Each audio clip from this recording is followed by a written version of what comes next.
So I first met Spencer here when I was around 10 years old, and I went to a camp of champions for the day. Our family only just really started going to church, and I had really no idea about who Jesus was. And I head off to Camp of Champions, played a bunch of sports and met Spencer, who just poured into me and spent time with me. We built a really good relationship over the week, and by the end of the week we came up here and sat in this very spot here, and he prayed for me, and I remember he had his arm on me, and I remember thinking, like, who is this guy with his hand on me? Like, what's he doing? And we didn't hear much of each other in the next 3 or 4 years.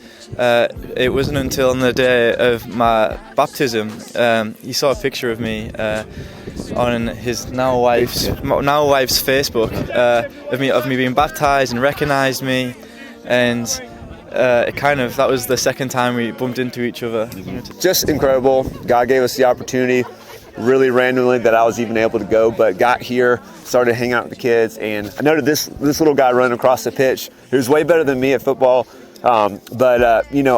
me and all the other people that week just had certain people that the Lord placed on our hearts, and so Taylor was my guy. We walked up this mountain together. We almost fell off a couple times, and the Lord just put a burden on my heart that one day this guy was called to know him. And so we just prayed in faith. I prayed over him, didn't know what the Lord was going to do, and left, and would hope that we see each other again. And a couple years later, I see that he's getting baptized, and he's a part of the ministry that's happening here. And then his mom gets baptized. And it's so cool. 10 years later, we're back here.